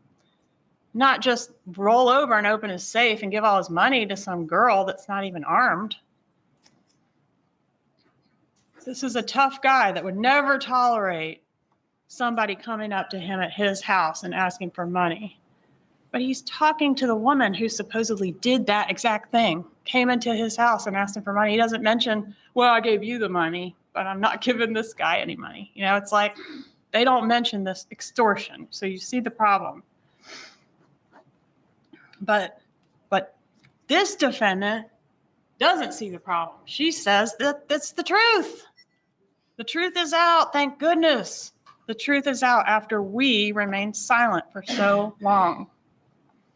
Defense does not have to prove anything, but through cross-examination and the witnesses they called, they chose to kind of suggest, you know, maybe Charlie was involved, maybe Wendy was involved. But there's no connection to our client. But Charlie's story was that he and his mom were involved in the sense that they were extorted by Catherine McManus, so they knew who did the killing. They just didn't speak up because they were scared, because they were being extorted.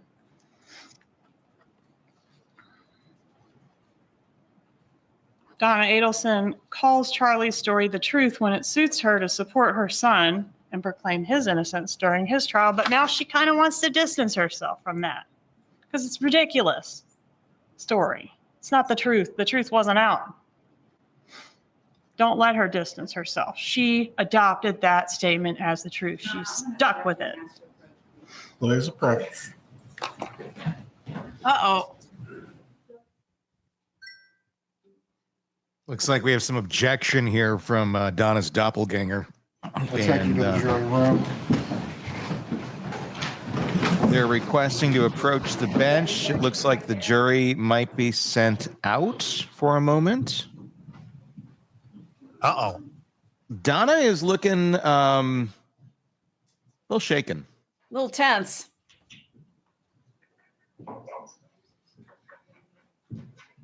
They're going to have some sort of a conference here to discuss something. What it is. One can be seated. Here's a judge. Fulford, you may argue what you're seeking to raise. Thank you, Judge. The comments being made in the closing argument of the state, and I don't like to interrupt closing, so I apologize for that. There have been several comments that have been made that are burden shifting and commenting on my client's right to remain silent. She's stood before this jury and said that the defense has some other version. She said this in a text, but now they're saying something different. We don't have an obligation to answer any of this. She's insinuating to the jury that we're going to come up there and provide her version of events. She chose not to testify. Cappleman, any argument concerning this? Ms. Adelson has made adoptive admissions and has suggested other alternative theories that have been developed through cross-examination. I'm entitled to comment on those theories. Concerning this, Ms. Fulford, as I've heard the closing argument and the evidence, my recall of it and my notes as well as to what occurred during the trial, there were adoptive admissions as it relates to statements that occurred during Charlie Adelson's trial. While she has not testified, the prosecutor has not made any direct comment on her not testifying in this trial. Also, as well, it is clear she has no burden to prove anything. The state is entitled to argue reasonable inferences from the evidence in the record.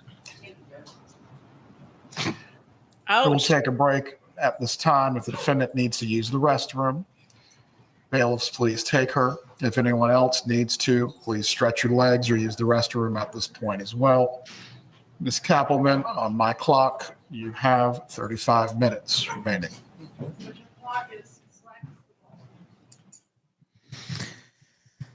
Donna's going to go drown herself in a toilet. Go push that flush button and stick her head in and still fuck it up in some way, shape, or form. There was a lot there in the beginning of this. A lot of things standing out. I know there was some comments that we saw where it is a lot to take in. Is she all over the place? She's not, unfortunately. She's actually, Georgia is going basically just down the list. This is a very complicated case that's been dictated by some very complicated, narcissistic, chaotic human beings. And unfortunately, when you're basically reiterating the conduct of chaotic narcissists, it goes all over the board. And that's essentially what she's doing. There's been so many things that have come out that not only, I mean, I feel like we're looking at obviously the guilt of Donna here, which I think is beyond reproach at this point. Mm-hmm. Wendy Harvey, they're coming for you. If they're not, you guys better let's consider yourselves the luckiest people in the damn world, because there's a lot that is being revealed here about knowledge of what was going on. It felt like Georgia was laying it out for the next case. Yes. That's what it felt like to me. Like, okay, we've already wrapped this one up. It's going to the jury in a few minutes and they'll be back in 5. I think the next case is sitting right there. It's right outside the door. We just saw it laid out. I have to say, I'm appreciating this closing argument because there's so much that she's bringing up that I kind of forgot about. And also, while watching the original trial, maybe I wasn't necessarily comprehending why specific things were so important, and she's laying that out. I mean, I've had a couple of like mind-blowing experiences today. Yeah. And that's what the point of the closing arguments are. Because I mean, everybody's human. These are jurors, and these are jurors who don't know the case like we do even. So they know even less. And they're not able to like go have it reiterated in their head later in the day by reading media. So it's all off of what they're remembering. And there's been a lot of things in here. The Wendy, the swimming trip, I thought really stood out to me, where she reached out to or Markel reached out to her and said, "Hey, I want to take the kids swimming. Can I pick them up a little bit early?" She says no to it, calls Charlie, then calls him back and suddenly, "Oh, it's okay. You can take them," knowing full well that he's going to be dead by that point. So it doesn't really matter. So she's literally on the phone with him, knowing he's going to be dead by the time he wants to take the kids swimming, and says, "Yeah, it's okay. It's good. Yeah.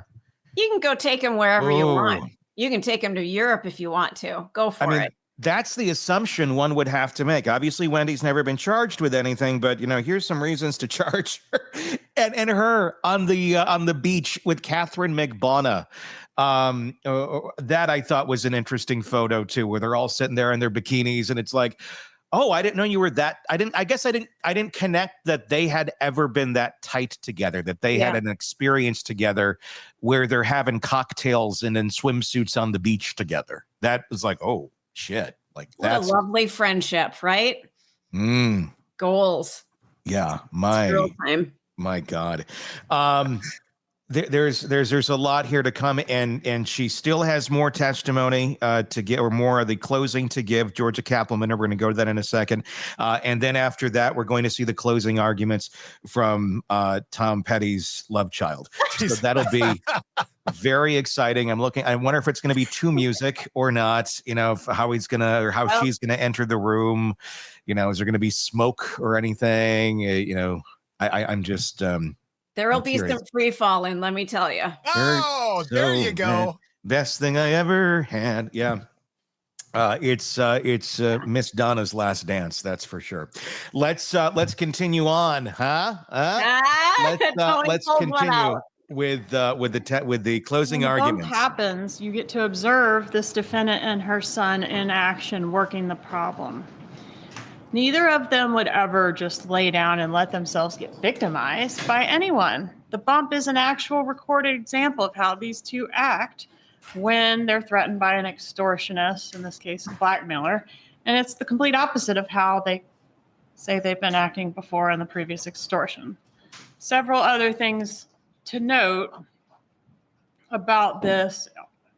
Let's just compare like the two extortions, the prior one and the one with the bump. So when the bump happens, they resist, right? They don't open their safe out. It's only $5,000 compared to thousands and thousands of dollars they've been paying. $5,000, they don't pay. They resist. They take action. There are in-person meetings between Charlie Adelson and his mother, Charlie Adelson and Catherine Magbanua, and eventually with Dad too, about the bump and what to do about it. The defendant eventually downloads a recording app and records a call to the would-be blackmailer.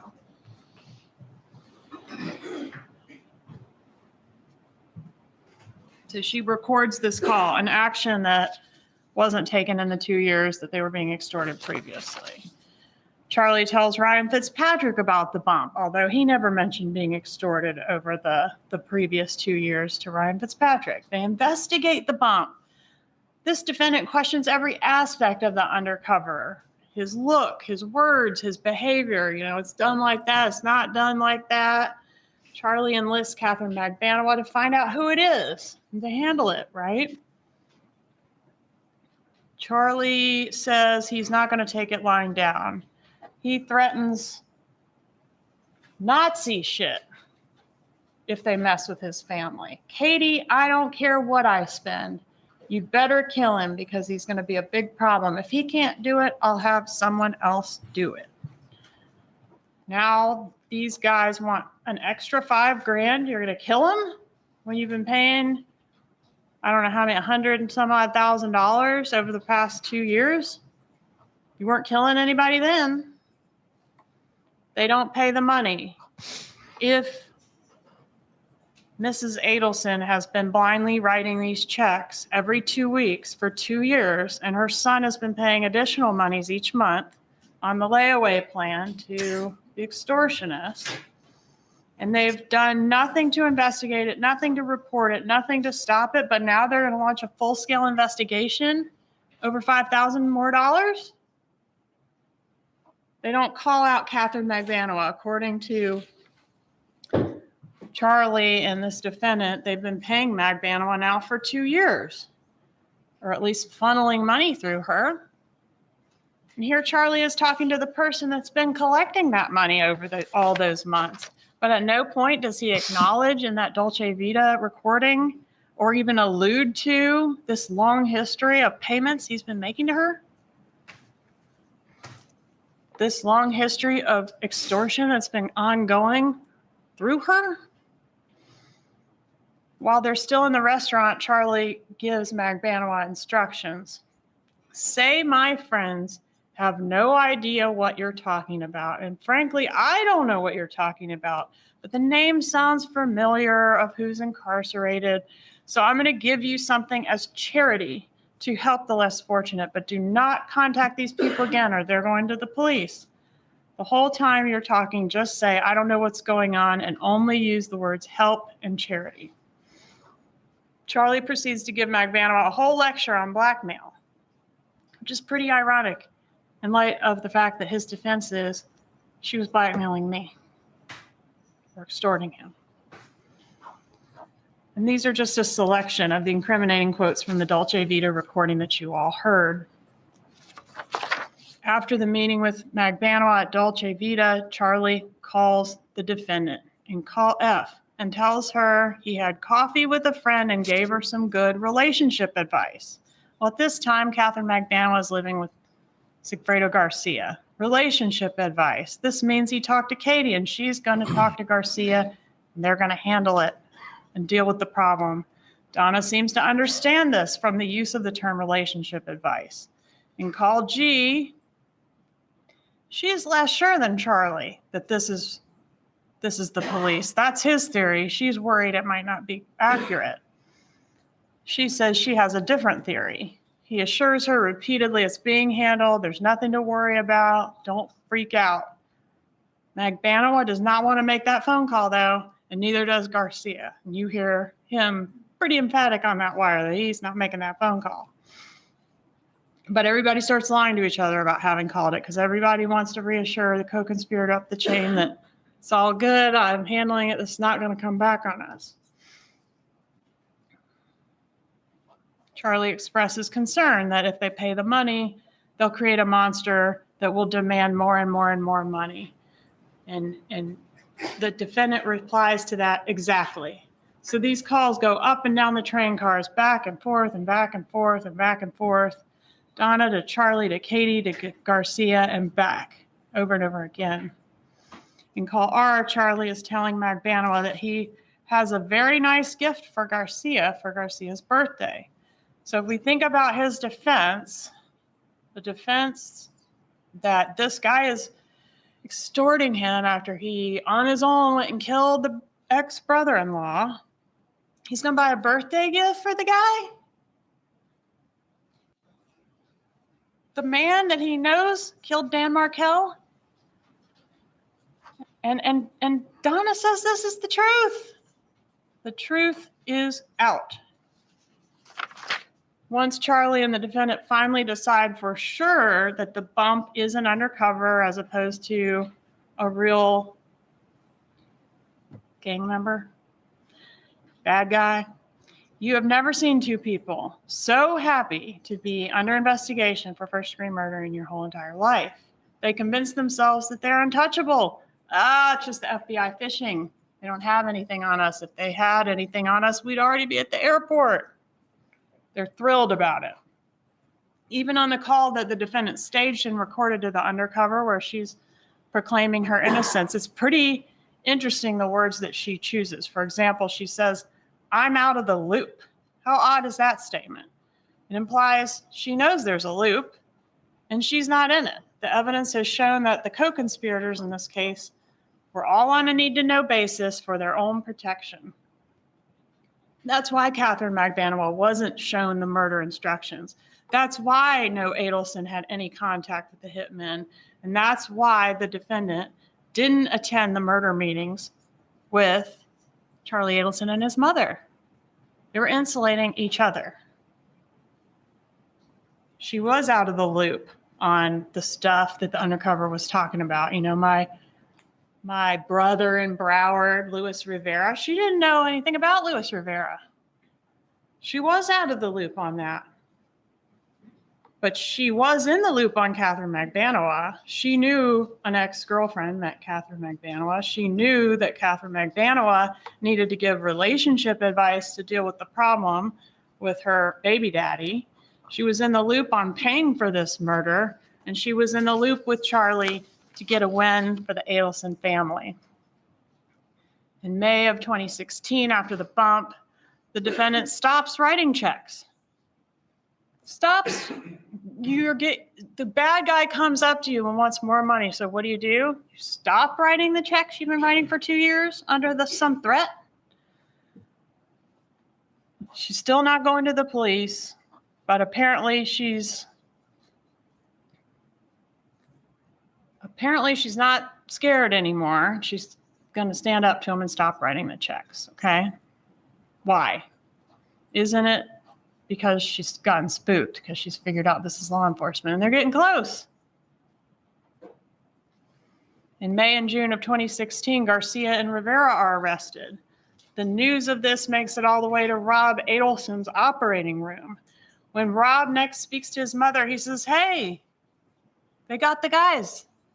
They arrested the guy that shot Danny." Getting no response, he brings up the matter again, like, "Did you hear they got the guys that killed Danny?" And she responds, "I've got to go," and she hangs up. That is the last time that Rob Adelson has talked to his mother. Because he knew, and she knew he knew. A couple other problems for the defense that I want to point out as far as this whole Charlie story goes. These are kind of mind benders, so bear with me. In 2016, after the arrest of Garcia and Rivera, but before the arrest of Magbanua, there's a text indicating, this is Charlie to Donna. Charlie says, basically that his lawyer was meeting with Garcia's lawyer. If Garcia acted alone and then extorted Charlie, why is Charlie's lawyer meeting with Garcia's lawyer? This is your extortionist. In fact, regardless of whatever the defense is, why are the two of them meeting? Unless they have common interests. And while Charlie's lawyer is at this meeting, he runs into Magbanua. Magbanua hasn't been arrested yet. She's up there seeing Garcia's lawyer. Well, why is she doing that? According to Charlie's story that this defendant adopted, Magbanua is not in on it. She's a victim too of Garcia, her baby daddy, who's a bad dude. Why is she up at his lawyer's office? And when they learn that Magbanua was up there, Charlie says, "Oh, my lawyer ran into Magbanua while he was up there. He said she's nice and pretty," and Donna says, "Just like all your girlfriends." Well, why isn't she saying, "What do you mean? Why is she up there? I thought she was a victim of Garcia, just like us." All right, so here's another text. This one's from August of 16. And this one, Charlie and the defendant are discussing a newspaper article in the Tallahassee Democrat, which talks about a drug dealer that the killers had contact with when they were here in Tallahassee from Miami. And somehow Charlie deduces this drug dealer is going to be the state's star witness. And they're basically spitballing alternative defenses. This is August of 2016. They've known, supposedly, who the killer was. The truth came out that the killer was Garcia and that they knew about it since the time of the killing. But here they are saying, well, maybe a drug dealer killed Danny and a drug deal gone bad. This is because the extortion thing hadn't been invented yet. The extortion thing didn't get invented until right before Charlie's trial in 2023, when he's trying to think of what he's going to say from that witness stand to explain all the evidence against him. Rivera gives a proffer. That's on September 30th of 2016. Magbanua gets arrested October 1st, 2016. You would think that if Charlie's story was the truth, he would be sleeping well for the first time in a long time, knowing that these folks that were taking his money and taking his mother's checks were off the streets and behind bars.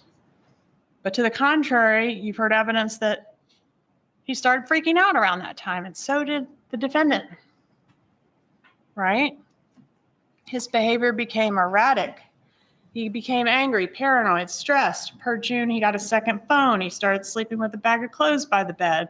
He started communicating with her via WhatsApp.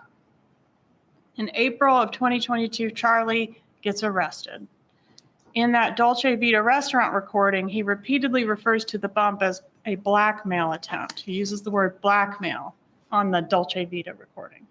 But in trial, he switches that up to extortion, claiming that he and his mom have been extorted by the hitman.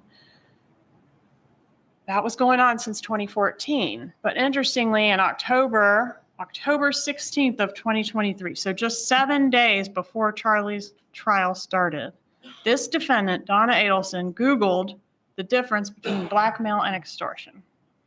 And the difference is that blackmail is the threat to expose some dirt on somebody. I know something about you, and if you don't pay up, I'm going to expose the dirt. Whereas extortion is the threat to harm somebody. You don't pay up, I'm going to harm you. Obviously, when they developed this defense in preparation for Charlie's trial, they realized the term blackmail was not a good word for them because it indicates they were somehow involved. You got to have some dirt. Okay? It needs to be extortion, threat of harm. We're totally innocent. They did this on their own. They came to us. They extorted us. The defendant doubles down on this. So yeah, she said the truth is out, the truth is out. What does that really mean? Well, she doubles down on it when she writes that script for the witness, Drina Bernhardt, who she solicited to come in here and perjure herself to you all. What does she write in the script? Extort, underlined. This script is Charlie's story. She's again adopting it by writing it out for her witness that she's trying to recruit to come in and deliver it to y'all, which of course backfires. And according to the defense investigator who interviewed Bird, her first story involved the word extort. It's pretty unusual. Regardless of what you think of Drina and Bird, it's clear what the defendant was trying to do with them. I mean, when Drina Bernhardt had that script, and it read exactly like Charlie's whole story, with the exception of the part where he told his mom, it was in the defendant's handwriting. That was very compelling evidence that this defendant was trying to buy herself some witnesses.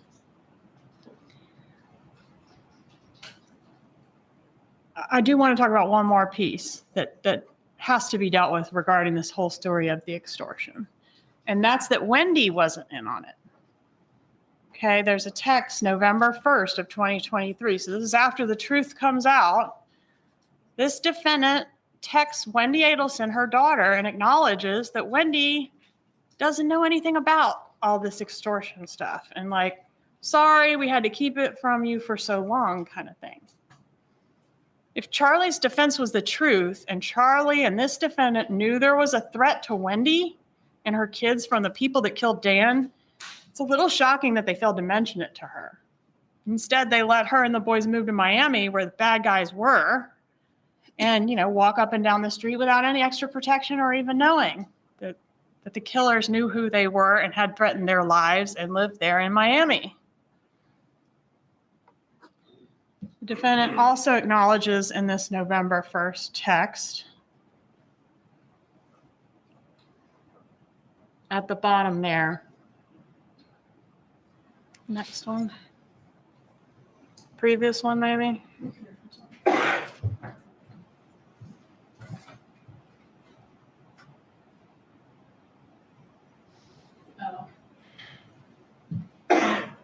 Okay. On that text, which is in evidence, it says,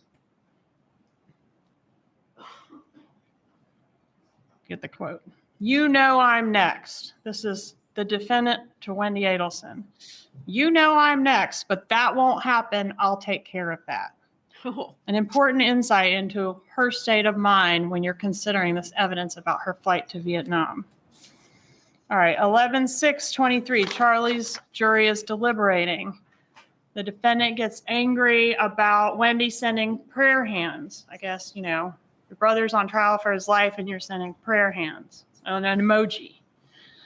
She says, protected his sister for years. Protected her? Protected her from what? Would he need to protect her from the knowledge that they were being extorted? Or does it make more sense that the protection that's referred to is the murder and the fact that this defendant is a little angry that Wendy doesn't seem to appreciate what she views as a huge sacrifice that her brother has made for her and her benefit. Wendy's not charged. This was all for her. 11/6/2023, Charlie is convicted. Nothing about the extortion defense adds up for Charlie, and it doesn't add up for Donna Adelson either. It's true that she did not pull the trigger.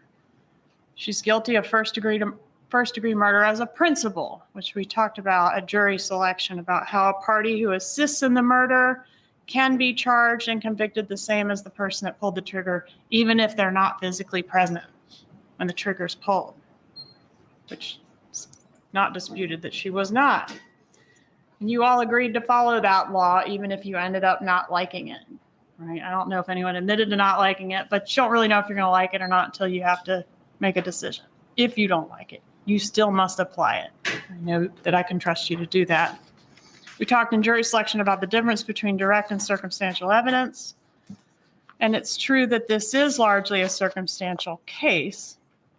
You might recall my powdered donuts example. Had direct evidence that it was the kid not covered in powdered donuts, but we agreed that being covered in the powdered donuts was pretty good evidence that that's the child that ate the donuts. This case is not entirely circumstantial. I mean, she's covered in powdered donuts. Don't get me wrong. But there is direct evidence as well. And I want to go over those. To Rob, when told that he'd already spoken to the police, she says, "Well, you don't know anything anyway." That's direct evidence. You can consider that as direct evidence. To Charlie, after being handed an article about Dan Markel's murder, it involves both of us. It involves the two of us. Number 3, 44 checks to the killer, signed by Donna Adelson. Catherine McVanoa admits she was in a plot to kill Dan Markel. And she got 44 checks, and they were all signed by this woman. Next, that license plate number. She had the car, make, model, and license plate in her 2014 planner. Her statements to Bird, she admitted she did what she was accused of.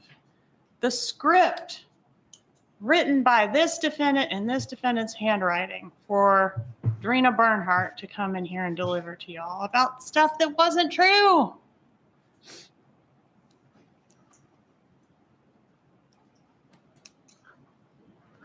She also speaks in code. Innocent people do not speak in code, ladies and gentlemen.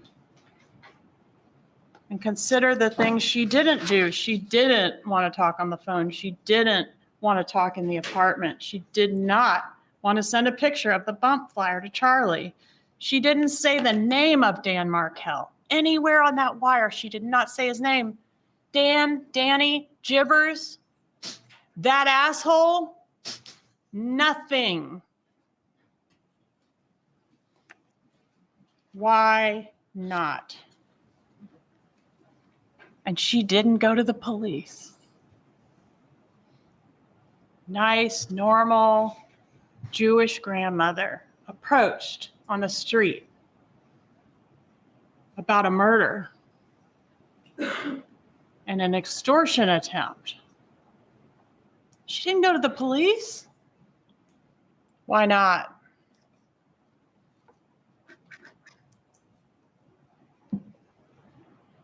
After Charlie's found guilty, the defendant sends this text to Wendy Adelson. Your brother protected you for years. Now you are not guilty. Your lawyer took very good care of you. You can bury me in the dress that I bought for Lincoln's bar mitzvah. Does not sound at that moment as if she's totally committed to attending the bar mitzvah. You heard that open line call where she's making plans to either flee or kill herself. She is distraught over the verdict. And she's distraught over the knowledge that she's next. The defense has tried to sell you that her emergency fast-track visa and one-way ticket to a non-extradition country was a vacation. On November 7th of 2023, this defendant Googled a list of U.S. extradition treaties. She was looking for a non-extradition country, and she booked a ticket to one with a stop in another non-extradition country. She applies for a fast-track emergency visa for Vietnam. I wanted it the fastest I can get it. She indicates a 30-day visa is not sufficient. She requests for the longest visa, which is 90 days, which is past the bar mitzvah date. She tries to get Wendy to help with business assistance. And when Wendy doesn't respond, she ends up asking her friend, Annie Cunningham, who y'all met in court. She says, I can't say exactly why, but we need you guys to come here, both of you. Wendy's not responding to us, and we have an issue that we cannot discuss over the phone. Why can't you discuss it over the phone? You're just going on vacation. Annie responds, basically, just say the word. When they leave for the airport, Harvey leaves this note dated 11/12/23 for Wendy regarding what is needed to sell some property, a gun. Donna makes notes in her planner to have Wendy have the lawyer tell Charlie where they are on the lawyer's private line, so the call will not be recorded. Why not? Y'all are going on vacation. You're coming back. You're not fleeing. There's also a note in her planner to cancel disability insurance. That doesn't seem like something one does when they're going on vacation. There's a note, tell Wendy due October expenses, child support through mid-November 2025. They're presumably for Charlie's son planning to pay child support 2 years in advance. This is made in 23. All right, November 13th, 2023, the defendant is arrested trying to board a one-way flight to a non-extradition country. I mean, Right? y'all decide if it's a vacation. This is a conspiracy. I mean, this took a lot of thought and effort. It's not a typical murder case. The defendant and her son set this up in a way that was designed to protect them. The main benefit of the structure of this conspiracy is that each party can insulate or distance themselves from each other. The primary risk of a conspiracy is that you're doing it with other people, right? You can get caught. Somebody can squeal. Somebody could give you up. And that's why the conspiracy is not shaped like this. Rather, they're not all huddled up together. They're going to be more like train cars. This is the way we see the communication flow throughout the course of the conspiracy. The best way to insulate yourself from your co-conspirators is to organize the conspiracy like a train car, with each car only communicating with the one in front and the one behind. That way, if someone gets caught or cooperates with law enforcement, they won't have enough information on you to give you up. And it's also very important to position yourself within the conspiracy such that those that have the most information on you are those most loyal to you. And that is exactly what Donna Adelson did. To be guilty of conspiracy, it's not necessary for the defendant to say any particular word or do any particular act. But in this case, she did do that. We have all those words and acts that we went over that directly tie her. They are direct evidence tying her to this conspiracy, plus all the powdered sugar dust. Don't let the way she thought she was going to get away with this be the way she gets away with it. Render a verdict that does justice. Find her guilty. Thank you. Want more on this case and others? Then press subscribe now and don't miss a moment of true crime coverage from Tony Brueski and the Hidden Killers podcast.